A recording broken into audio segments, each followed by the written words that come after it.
उनके बगैर हम उम्रे के ऊपर चले गए तो हमारा उम्रा जो है वो किसी काम का नहीं है। रमज़ान के रोज़े हैं, अगर माँ बाप नहीं रख सकते तो हम भी नहीं रखेंगे, क्योंकि माँ बाप के बगैर हमारे रमज़ान के रोज़े कबूल नहीं होंगे।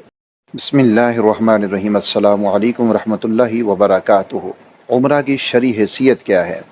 क्या ये सुन्नत है, वाजिब है, फ़र्ज़ है, या फिर ये एक नफ़ल की हैसियत रखता है?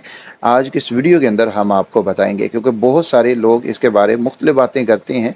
तो आज इंशाअल्लाह ताला हम सीखेंगे और जानेंगे कि उम्रा की शरई हैसियत क्या है। उम्रा के हवाले से तीन मुख्तलिफ़ मौक़िफ़ अपनाए जाते हैं, तीन राय दी जाती हैं।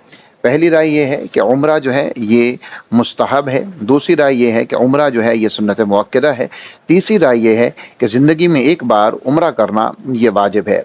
याद रखिए कि इसमें जो दरमियाना रास्ता है वो यही है कि ज़िंदगी में एक बार उम्रा करना ये सुन्नत मुअक्कदा है, कि अगर आपको तौफ़ीक़ है, इस्तिताअत है, ताकत है सफ़र की और तमाम तर अखराजात की, और आपके पीछे आपके अहल व अयाल के जो अखराजात हैं उनकी, अगर आपके पास इस्तिताअत मौजूद है तो आप ज़िंदगी में एक मरतबा उम्रा ज़रूर कीजिए।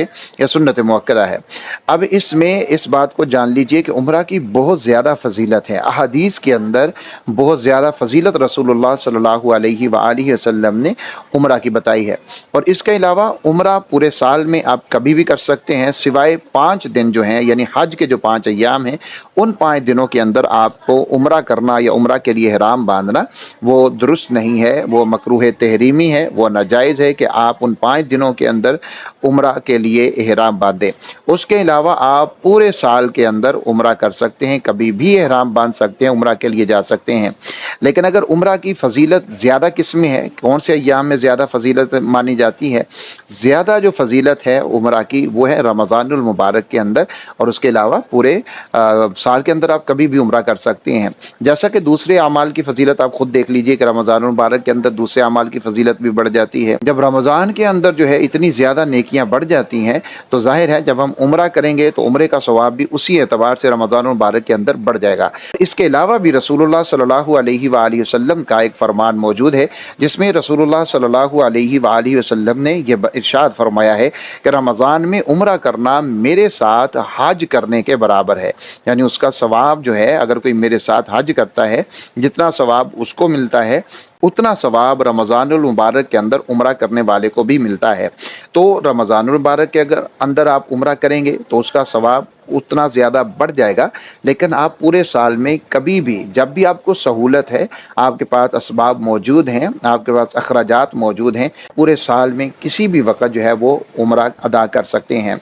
और ज़िंदगी के अंदर जिसने एक मरतबा उम्रा अदा कर लिया, उसने उम्रा वाली सुन्नत जो है वो अदा कर ली इंशाअल्लाहु ताला।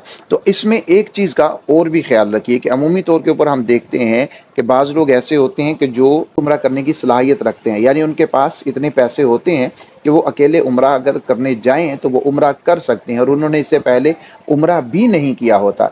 लेकिन वो इस चीज़ के इंतज़ार में रहते हैं कि हमारे पास और पैसे होंगे, हम अपने माँ बाप को भी साथ लेकर जाएंगे, अगर उनके बगैर हम उम्रे के ऊपर चले गए तो हमारा उम्रा जो है वो किसी काम का नहीं है।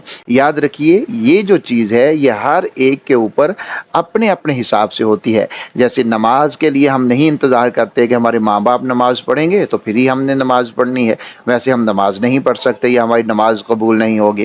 रमज़ान के रोज़े हैं, अगर माँ बाप नहीं रख सकते तो हम भी नहीं रखेंगे, क्योंकि माँ बाप के बगैर हमारे रमज़ान के रोज़े कबूल नहीं होंगे। ऐसी बात नहीं है। जिसको भी तौफीक है, हम माँ बाप का ख्याल करना ये बड़ी अच्छी बात है, कोशिश उनके लिए करनी चाहिए, बिल्कुल करनी चाहिए। इसमें कोई, मैं ये नहीं कह रहा कि आप इनके लिए कोशिश ही मत कीजिए, कोशिश आप ज़रूर कीजिए उनके लिए, लेकिन माँ बाप के अखराजात को इकट्ठे करते करते आपका उम्रा भी ना हो तो ये चीज़ जो है ये दुरुस्त नहीं है, ये सुन्नत के मुताबिक नहीं है। तो आप ऐसा कीजिए, अगर आपके पास असबाब मौजूद हैं तो आप चले जाइए, उम्रा करके आइए, और जब आप उम्रा करके आएंगे अल्लाह रब्बुल इज़्ज़त आपको बरकतें भी देंगे, रहमतें भी देंगे, और इतने असबाब आपको मिल जाएंगे कि अगली दफ़ा अपने माँ बाप को अपने साथ लेकर चले जाइए। तो इस इंतज़ार में आप अगर बैठे रहें, बहुत सारे लोग इस इंतज़ार में बैठे रहते हैं कि अगर हमारे माँ बाप के असबाब होंगे तो फिर ही हम उम्रे के लिए जाएंगे, तो वो उनके असबाब भी इकट्ठे नहीं होते, तो یہ خود بھی عمرہ نہیں کر پاتے اور پوری زندگی جو ہے وہ ایسے ہی نکل جاتی ہے۔ تو اس لیے یہ کام نہ کریں، بلکہ عمرے کے لیے آپ جائیں۔ آپ کے ایک بندے کے اسباب ہیں تو ایک چلا جائے، دو کے ہیں تو دو چلے جائیں۔ تو جتنے اسباب موجود ہیں آپ اس کے اوپر عمل کر لیں۔ آپ کو ضروری نہیں کہ آپ نے دوسروں کا جو ہے وہ دیکھنا ہے کہ اب اس کے لیے بھی ہوں گے، اس کے لیے بھی ہوں گے، اس کے لیے تو میں سب کو اکٹھا کر کے لے کے جاؤں گا پھر ہی میں یہ عمل کر سکتا ہوں، ایسا نہیں ہے۔ شریعت مطہرہ نے جو چیزیں ہمارے اوپر لاگو کی ہیں وہ ہر فرد کے اوپر لاگو ہیں، یعنی علیحدہ علیحدہ سے ہیں۔ یہ نہیں ہے کہ وہ ساری چیزیں آپ نے جمع ہو کے ہی کرنی ہے تو پھر ہی ان کے اوپر عمل ہوگا اور پھر ہی آپ بھی عمل کر سکتے ہیں۔ تو اس لیے یہ انتظار مت کیجئے، جس کو اسباب میسر ہیں وہ چلا جائے، اور زندگی میں ایک مرتبہ اس کو کرنا صاحب استطاعت کے لیے، جیسے حج کے لیے استطاعت موجود ہے اسی طرح اس کے لیے بھی، عمرہ کے لیے بھی استطاعت ہے۔ جو صاحب استطاعت ہے اس کے لیے ایک مرتبہ زندگی کے اندر عمرہ کرنا یہ سنت مؤکدہ ہے۔ اگر نہیں کریں گے تو ہم گناہ گار رہیں گے۔ اللہ رب العزت ہم سب کو بار بار اپنے گھر کی رسول اللہ صلی اللہ علیہ وسلم کی مسجد اور آپ کے روضہ مطہرہ کی بار بار زیارت اور با ادب حاضری نصیب فرمائے، آمین یا رب العالمین۔